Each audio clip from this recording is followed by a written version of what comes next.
Akkam jirtu kabajamtoota daawwattootaa fi hordoftoota Oromiyaa Freedom Media dambalii gunguma uummataa nageenyi keenya kabajaa bakkuma jirtanitti sinaa ga'u jedha. Sadaasa 2025 oduu guyyaa irraatiif qindeeffannee kan isin biraan geenyu ta'aatii jalqaba irratti hangafoota oduu. Dhummaa dhabuun gartuulee siyaasaa Oromoo aarsaa guddaa kafalchiisaa akka jiru himame. Hidhattoonni duraanii kumni 20 kurmaana tokko keessatti hawaasatti makamuu komishiniin haaromsa biyyaalessaa ibse. Wayita ministeerri raayyaa ittisa Ameerikaa daawwannaa taasisaa jirutti Kooriyaan kaabaa rokkeettii dhukaafte. Yuukireen wixinee Awurooppaa waraana dhaabuu tokkollee hin argine jette. OFM dambalii gunguma uummataa irraa oduu isinitti himuun kan isin waliin turu hangadaa walaabuuti amma oduu bal'inaan. Tokkummaa dhabuun gartuulee siyaasaa Oromoo aarsaa guddaa kafalchiisaa akka jiru himame. Gartuuleen siyaasaa Oromoo tokkummaa dhabuun diinni gamaa gamasii uummata Oromoo irratti akka roorisu taasisuu kutaaleen hawaasa Oromiyaa garagaraa himaniiru. Guutuu gabaasa akka ta'an isiniif dhiyeessina. Gartuuleen siyaasaa Oromoo tokkummaa dhabuun diinni gamaa gamasii uummata Oromoo irratti akka roorisu taasisuu kutaaleen hawaasaa Oromiyaa garagaraa himanii. Sabni guddaan kun waldhabdeef waldiddaa gartuulee siyaasaa Oromootiin aarsaa guddaa kaffalaa jiraatu isaanii kutaaleen hawaasaa kunneen yaadanuuf qoodaniiru. Sabni guddaan kun humna siyaasaa tokkoome odoo qabaatee daangaan isaa sarbamuu qe'een isaa manca'uu miti humni wal jedheetu ilaalu hin turre jedhan. Waan qe'ee Oromoo keessatti deemaa jiru ilaalanii humnoonni garaagaraa itti bobba'anii qe'ee Oromoo mancaasaa akka jiran eeranii aggaammi saba kanatti aggaamamee jiru aggaammi naannawa daangaa qofa akka hin taane himanii jiru. Gama gamasii duullee jiru akeeka uummata Oromoo cabsuu akka qabu namuu hubachuu qabaa jedhan warri yaada kennanii. Balaa kana amma caalutu uummata kanatti as deemaa jira kan jedhan namoonni yaada kennan kun kan balaa as deemaa jiruuf balbala banaa jiru gartuulee siyaasaa Oromoo ilaaf ilaameen rakkoo isaanii furachuu dhabuu akka ta'e dubbatanii.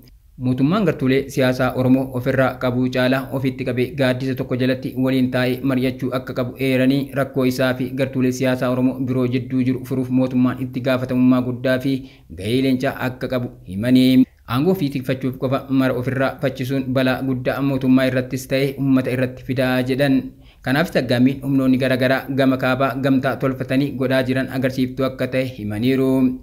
Gartuuleen siyaasaa Oromoo mootummaa mormanis rakkoo mooraa siyaasaa Oromoo mudate furuuf gahee gama isaanii kutannoon akka bahu qaban warri yaada kennan kun dubbatanii. Gamtaa humnoota kaabaa waliin tolfachuu caalaa rakkoo mooraa siyaasaa Oromoo keessa jiru furuutu uummata Oromoo furmaata waaraa fidaa jedhan.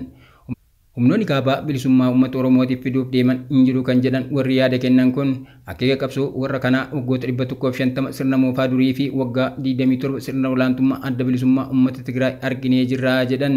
Humnoonni kaabaa akeeka qe'ee Oromoo irratti olaantummaa gonfatanii qabeenya Oromoo saamaa uummata Oromoo cunqursuu qabatanii akka socho'anis namu waan beeku akka ta'e dubbataniiru.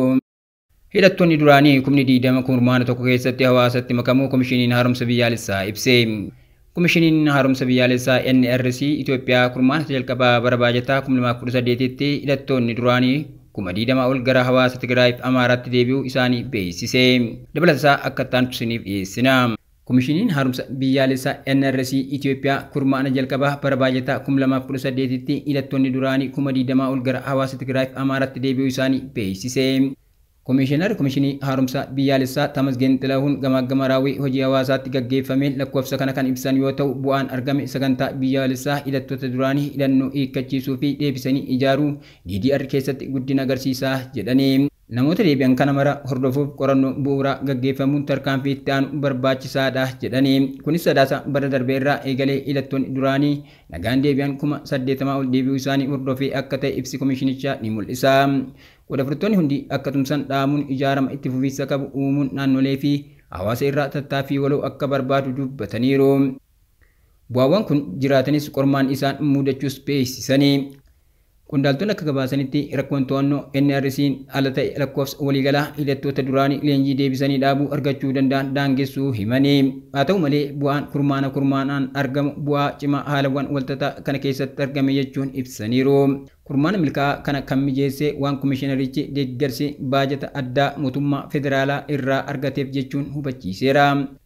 Haa ta'u malee sagantaa DDR qabeenya guddaa fi qindoomina cimaa akka barbaadu cimsee kan ibse yoo ta'u NRC kurmaana itti aanu keessatti qabeenya sochoosuu fi hirmaannaa hawaasaa irratti cimsee xiyyeeffachuu akka qabu eere. Gamaagamni kun hooggansa NRC sadarkaa olaanaa fi bakka bu'oota waajjiraalee damee naannoo Amaaraa fi Tigraay kan hirmaachise yoo ta'u ji'oota dhufan keessatti hordoffii cimsuu deebisanii ijaaruu deeggaruu fi tattaaffii ijaarsa dandeettii irratti kan xiyyeeffatan ta'uu ibseera. Wayita ministeerri raayyaa ittisa Ameerikaa daawwannaa taasisaa jirutti Kooriyaan kaabaa rokkeettii dhukaafte. Wayita ministeeronni raayyaa ittisa Ameerikaa fi Kooriyaa kibbaa naannawa daangaa Kooriyaa lamaanitti daawwannaa taasisaa jiranitti Kooriyaan kaabaa rokkeettiiwwan dhukaasuun gabaafame. Guutuu isaa akka ta'an isiniif dhiyeessina. Wayita ministeeronni raayyaa ittisa Ameerikaa fi Kooriyaa kibbaa naannawa daangaa Kooriyaa lamaanitti daawwannaa taasisaa jiranitti Kooriyaan kaabaa rokkeettiiwwan dhukaasuun gabaafame. Kooriyaan kaabaa tibbana gara rokkeettiiwwan 10 furguggisuun waraanni Kooriyaa kibbaa beeksiseera. Kooriyaan kaabaa kutaa lixa garba Paasifikiitti rokkeettiiwwan kanneen kan dhukaafte yoo ta'u, hangi miidhaa dhaqqabsiiftee qulqullaa'aa jiraachuu ministeeronni raayyaa ittisaa biyyoota lamaanii ibsaniiru. Ministeerri raayyaa ittisaa Ameerikaa Piit Heegsatii fi gitni isaanii Kooriyaa kibbaa Ahin Ji'uun naannoo sosochii waraanarraa bilisa ta'an osoo hin daawwatin sa'a tokko dura rokkeettiiwwan kunneen furguggisiifamutu ibsame. Bifuma wal fakkaatuun Kooriyaan kaabaa guyyoota muraasa dura wayita pirezidaantii Kooriyaa kibbaa Lee Jae-myung gita isaanii Chaayinaa Xi Jinping waliin walgahii tumsa dinagdee Eeshiyaa Paasifik gaggeessaa jiran madfii dhukaafteerti jechuun raayyaa ittisaa Kooriyaa kibbaa himateera. Yuukireen wixinee Awurooppaa waraana dhaabu tokkollee hin argine jette. Pirezidaantii Yuukireen Volodymyr Zelensky'n wixinee Awurooppaa waraana dhaabu tokkollee hin argine jechuun Raashiyaa dhaabsisuuf sochiin taasifamaa jiru gahaa akka hin taane akeekaniiru. Dabalataa akka ta'an isiniif dhiyeessina. Pirezidaantii Yuukireen Volodymyr Zelensky'n wixinee Awurooppaa waraana dhaabu tokkollee hin argine jechuun Raashiyaa dhaabsisuuf sochiin taasifamaa jiru gahaa akka hin taane akeekani. Pirezidaantii Ameerikaa Tiraampis ta'anii aangawootni Awurooppaa Puutiin amansiisanii gara mariitti fiduu akka hin dandeenye ibsaniiru. Marii waraana kana dhaabsisuu danda'a jedhamee abdatamee ture baatii 2 dura Tiraampiif Puutiin jidduutti Alaskaatti adeemsifamee kan tures ta'uu beellamni lammaffaan qabatan garuu osoo hin milkaa'in hafe. Mariin Hangaarii Budaapestitti pirezidaantota lamaan jidduutti adeemsifama jedhamee eegamaa jirus akkuma rarra'etti jira. Ameerikaan deddeebiin meeshaa waraanaa ammayyaa akka misaayilii furguggifamaa Yuukireeniif kennuun gahumsa of irraa ittisuu isii akka jabeessitu ibsaa turtus qabatamaa mul'isuu irratti hin argamtu.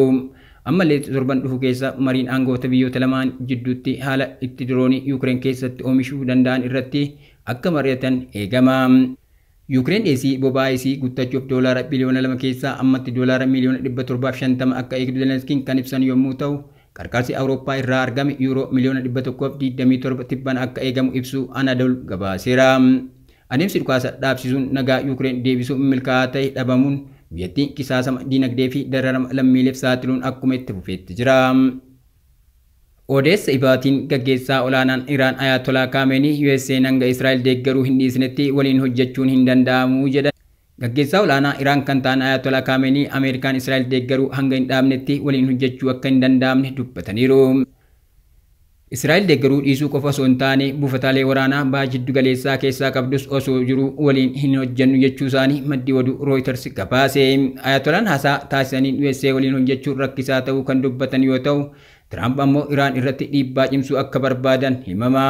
Warri Ameerikaa yeroo tokko tokko Iraan waliin hojjechuu barbaanna jedhu USA mootummaa Zayaanistii gargaaruu buufataalee waraanaa itti fufee qabachuu fi dhimma naannichaa baha jiddu galaa keessa galuu itti fuftee osoo jiru Iraan waliin hojjechuun hin danda'amu jedhan Ayatollaan. Iraan yeroo qophii taatetti waliin hojjechuuf USA boqonnaa haaraa banuu akka barbaadu Trump baatii onkoloolessaa keessa dubbataniiti kan ture.